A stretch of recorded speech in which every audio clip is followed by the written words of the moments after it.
अब दूसरा जो उस काल का लेखक है जिसके बारे में हमें जानना चाहिए और जिससे हमें मध्यकाल के मध्य भाग की जानकारी मिलती है, वह है इब्न बतूता, जिसकी पुस्तक रहला भारतीय इतिहास के लिए बहुत महत्वपूर्ण स्रोत है, उसकी जानकारी के लिए और इतिहासकारों के लिए एक अत्यंत महत्वपूर्ण ग्रंथ है।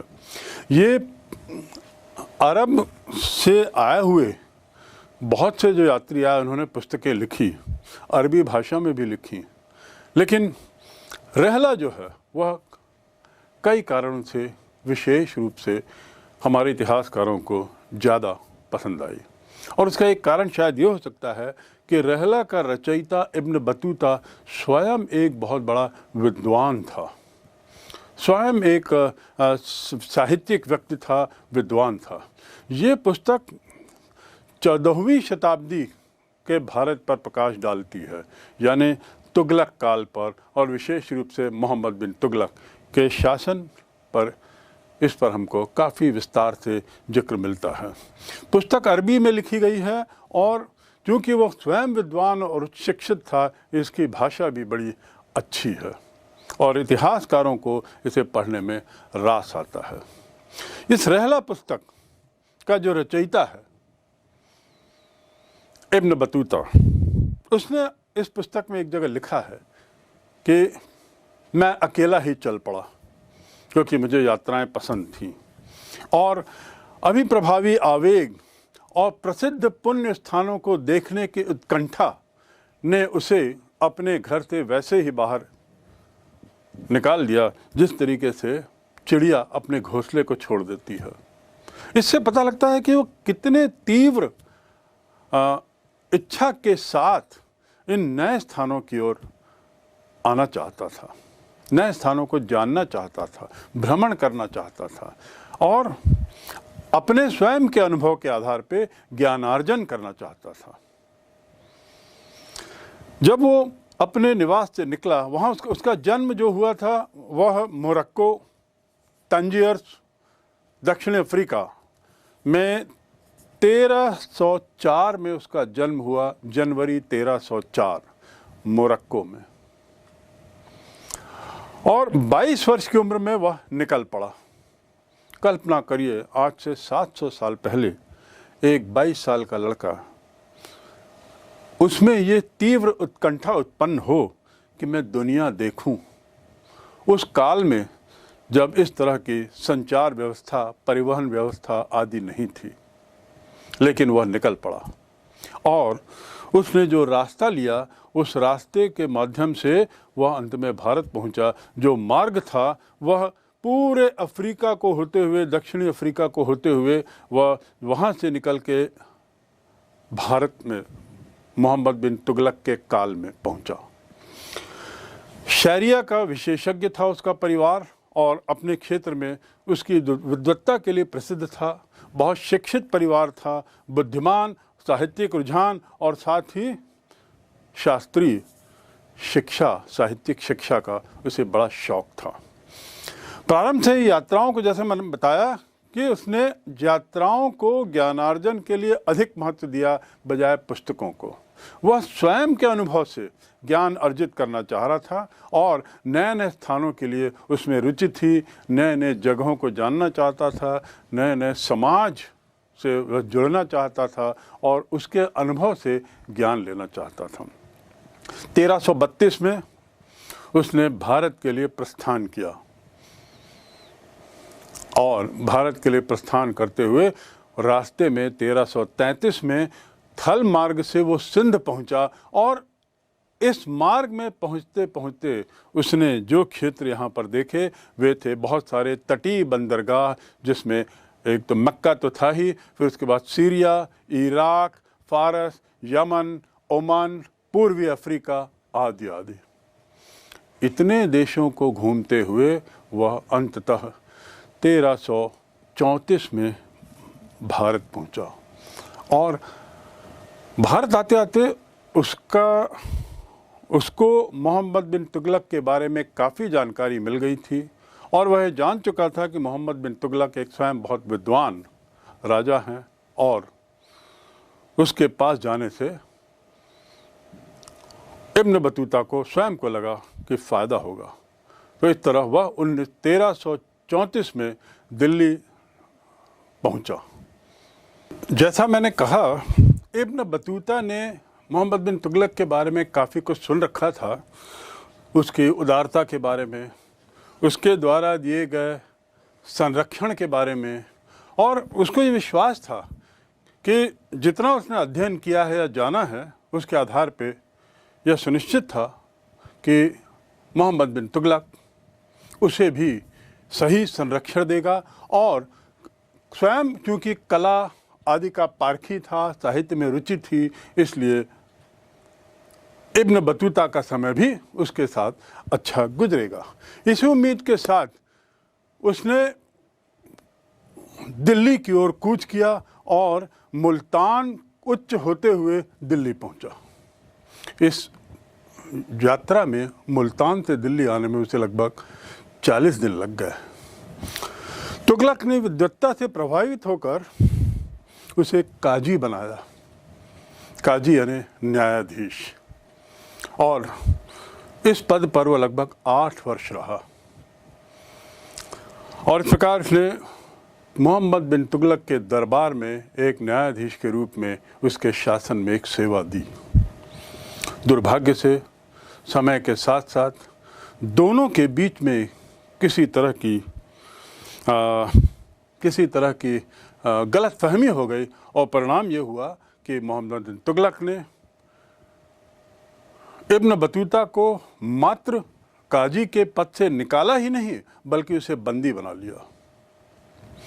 बंदी बनाने के बाद ये कुछ समय पश्चात जब अनबन का कारण और ज़्यादा स्पष्ट हुआ तो मोहम्मद बिन तुगलक को स्पष्ट हुआ कि शायद उसे इस तरह की सज़ा देना इब्न बतूता को जायज़ नहीं था, और उसने उन्हें कारावास से मुक्त किया और उसे पुनः राजकीय सेवा में लिया। लेकिन राजकीय सेवा में लेने के बाद इब्न बतूता को मोहम्मद बिन तुगलक ने चीन में, मंगोल में उसे एक दूत के रूप में मंगोल शासक के दरबार में दूत के रूप में भेज दिया। इस प्रकार यहाँ से इब्न बतूता की दूसरी यात्रा का दौर शुरू होता है।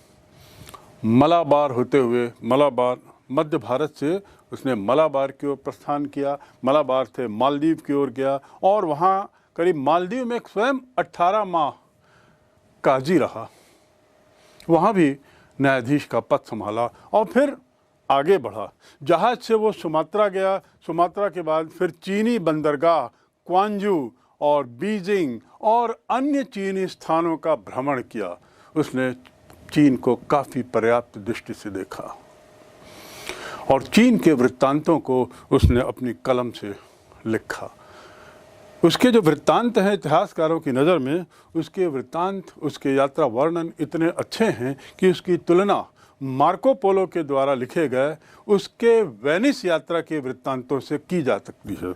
मार्को पोलो का वृत्तांत जो दुनिया में है, यात्रा का वर्णन, वह सर्वश्रेष्ठ माना जाता है, और इब्न बतूता के चीन के संदर्भ में की गई यात्रा वृत्तांतों के वर्णन को भी इतिहासकारों ने लगभग उसी के बराबर आंका है। 1347 में अंत में उसने वापसी का निर्णय लिया और वापस होते होते अंततः 1354 में वह अपने घर वापस पहुंचा। इस प्रकार लगभग 30 वर्ष का काल उसने बाहर में निकाला। इन 30 वर्षों के काल का विवरण यदि हम कहें तो उस पुस्तक में तो नहीं मिलेगा, लेकिन फिर भी उसकी जो पुस्तक है रेहाल, उसमें भारत संबंधी बहुत सी जानकारियां हमको मिलती हैं।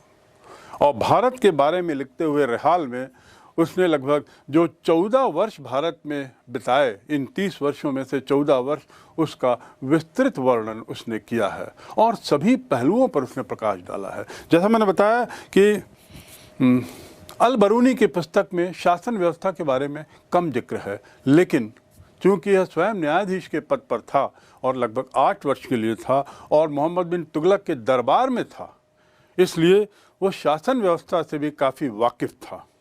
लेकिन समकालीन वृत्तांतों में इसकी पुस्तक जो है वो ज़्यादा प्रामाणिक इसलिए मानी जाती है, ज़्यादा विश्वसनीय इसलिए मानी जाती है कि उसकी लेखनी से स्पष्ट है कि उसने जो चाहा वह लिखा, उस पर किसी तरह का दबाव नहीं था।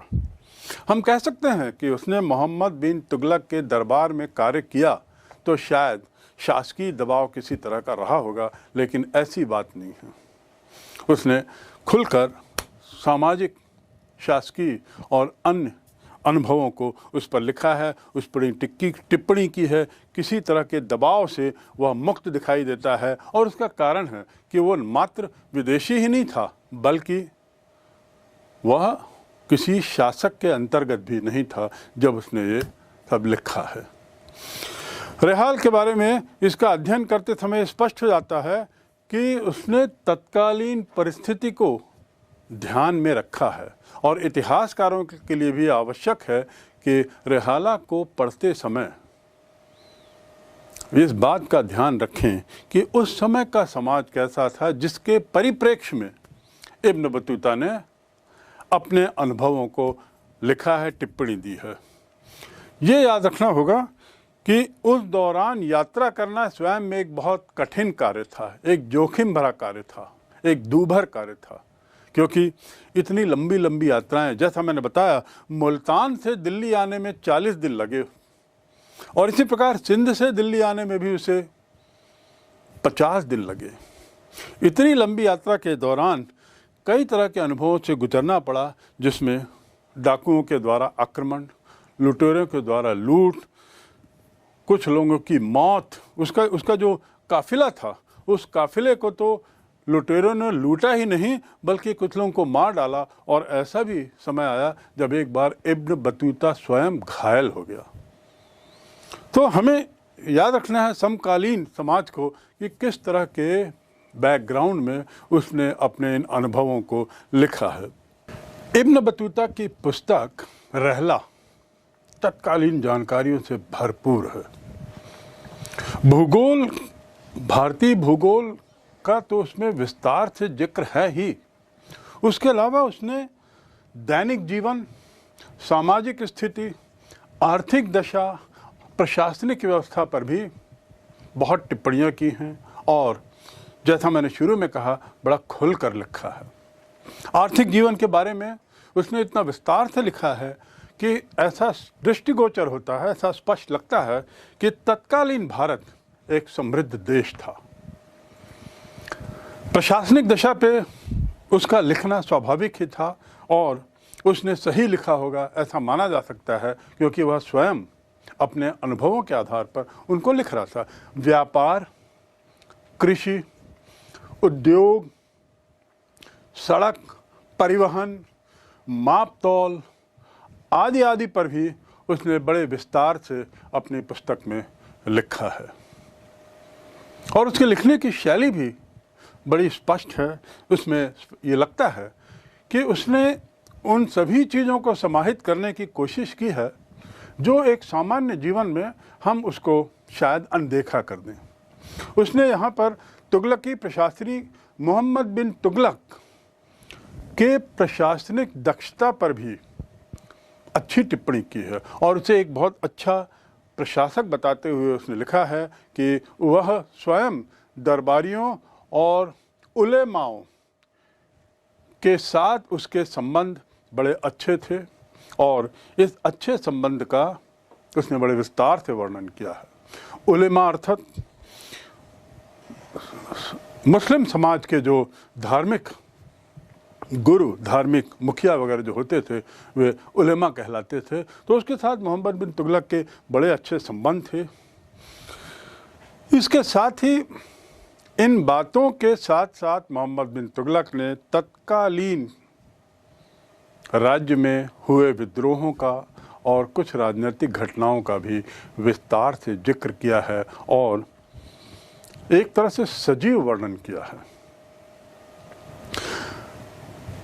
इन बातों को देखकर ये माना जा सकता है कि इब्न बतूता एक सफल पर्यवेक्षक था, एक सफल ऑब्जर्वर था। वह जानता था कि क्या देखना है और क्या नहीं देखना है। छोटी छोटी चीज़ें भी उसके लिए बड़ी मायने रखती थी और वह उन छोटी जानकारियों की अहमियत को भी समझता था।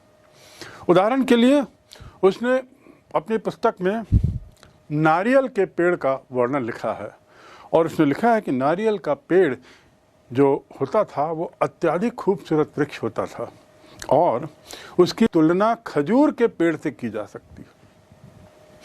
उसके बाद और आगे बढ़ते हुए उसने नारियल के बारे में लिखा है कि नारियल को देखते हैं तो ऐसा लगता है कि मानो वह एक मानव सिर है, उसमें 2 आँखें हैं और एक मुख है और अंदर जो हरा चीज़ उसके कच्चे नारियल में जो भरी है वह मानो मनुष्य का दिमाग है। ये तुलनात्मक अध्ययन उस पुस्तक को पढ़ने वालों के लिए और रोचक बना देता है। इसके अलावा उसने पान के पत्तों का भी जिक्र किया है और कहा है कि उसने ऐसा पाया कि लोग जगह जगह पान के पत्ते उगाते थे जो एक तरीके से अंगूर के पेड़ की तरह होते थे और उन पान के पत्तों में खाने की जो प्रक्रिया थी उसका भी विस्तार से वर्णन किया है। वह बताता है कि कैसे पान को खाने के पहले सुपारी को बार बार इतना तोड़ा जाता था कि वह चबाने लायक हो जाए, छोटे छोटा हो जाए, चबाने लायक हो जाए, जो जायफल की तरह होता है। और उसके बाद जब वो चबाने लायक हो जाता था तो उसे पान की पत्ती के साथ खाया जाता था। हमको और आपको ये जानकारी कोई विशेष उपयोगी नहीं लगती होगी, लेकिन समझने की बात यह है कि आज से 700 साल पहले भी पान वैसे ही खाया जाता था, सुपारी वैसे ही ली जाती थी जैसा हम आज लेते हैं।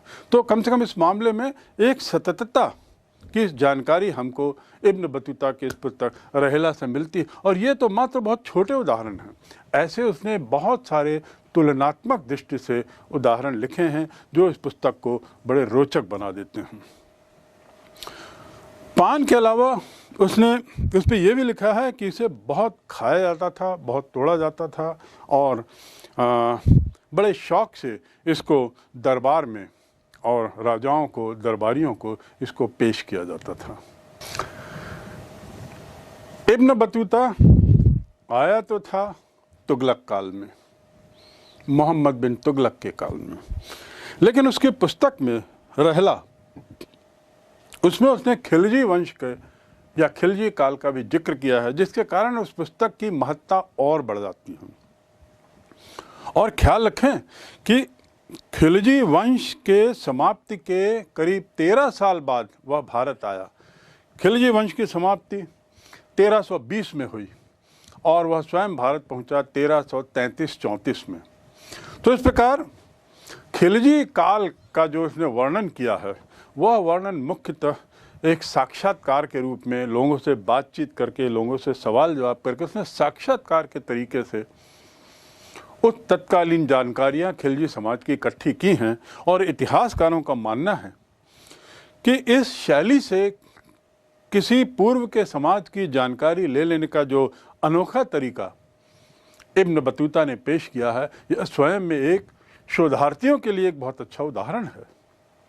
यह टिप्पणी स्वयं में रहेला पुस्तक की महत्ता को बताती है।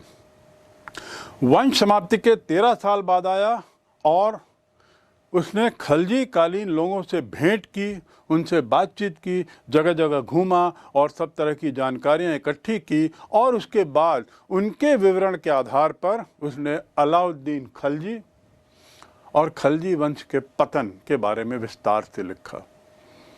अलाउद्दीन खलजी को उसने एक बहुत उत्तम शासक बताया है और आज इतिहास में, भारतीय इतिहास में अलाउद्दीन खलजी का एक विशेष स्थान है और उसका कुछ श्रेय, उसको यह स्थान देने का कुछ श्रेय इब्न बतूता की इस पुस्तक में दिए गए विवरण को भी जाता है।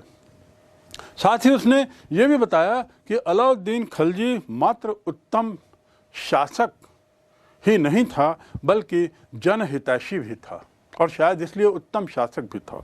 और जनहितैषी होने का एक उदाहरण उसने देते हुए कहा है कि उस समय अलाउद्दीन खिलजी ने सुनिश्चित किया था कि कीमतें स्थिर रहें, जिसे हम अंग्रेजी में कहते हैं प्राइस रेगुलेशन। व्यापार में उसने कीमतों को स्थिर रखने की भरसक कोशिश की, और उसके लिए उसने कुछ अधिकारी भी अपॉइंट किए थे, नियुक्त किए थे, जिनके पद का नाम था मुहतसिब, जिनका कार्य होता था कि जगह जगह जाकर इंस्पेक्ट करना, देखना कि कीमतें सही हैं कि नहीं, वाजिब हैं कि नहीं और उचित हैं कि नहीं। यह विवरण रहेला में मिलता है। इसके साथ ही उसने अलाउद्दीन खिलजी के पुत्रों के नाम भी गिनाए हैं, और उसने लिखा है कि उसमें जो कुतुबुद्दीन खिलजी था उसके प्रति अलाउद्दीन बड़ा कठोर था। अलाउद्दीन के बाद कुतुबुद्दीन खान, और उसके बाद कुतुबुद्दीन मुबारक, और उसके बाद सुल्तान बनने से लेकर खुसरो खान तक की कहानी, कुतुबुद्दीन मुबारक से लेकर खुसरो खान तक की कहानी का उसने विस्तार से उसमें जिक्र किया है, उसका विवरण दिया है। सारे घटनाक्रम को बड़े विस्तृत तरीके से, यथार्थ तरीके से उसने पेश करने की कोशिश की है। इसका विवरण जो है बड़ा सजीव है। साथ उसके बाद, इस विवरण का जिक्र करने के बाद, खुसरो खान ने जो कुछ कार्य किए उस पर इब्न बतूता ने टिप्पणी भी की है, और उसने लिखा है कि खुसरो खान हिंदुओं के प्रति नरम था। वह हिंदुओं के लिए काफ़ी कुछ करने के लिए तैयार था और उनके लिए विशेष रूप से प्रभावित था। उसने ये भी लिखा है कि गौ हत्या पर बंदी थी, पाबंदी लगा दी गई थी, और उसके साथ ही उसने गौमूत्र को औषधि के रूप में एक पूर्ण पुण्य वस्तु के रूप में उपयोग करने का प्रचार भी किया। यानी हिंदू प्रथा और हिंदू परंपराओं के प्रति खुसरो खान की नरमी को उसने स्पष्ट रूप से परिलक्षित किया है। साथ ही खुसरो खान ने मुसलमानों को भी आह्वान किया है कि वे लोग भी, जैसे हिंदू गोबर से दीवार लीपते हैं, गोबर से अपनी दीवारों को लीपते हैं, उसी तरह मुसलमान भी ऐसा करें। दुर्भाग्य से उसके इस हिंदुओं के प्रति हुए झुकाव के कारण कई मुसलमान उससे नाराज हुए और गयासुद्दीन तुगलक के सहायक बन गए, उसकी तरफ झुक गए, और उसके बाद खिलजी वंश का पतन होना शुरू हुआ, और उसका पूरा विवरण इसने अपनी पुस्तक में दिया है।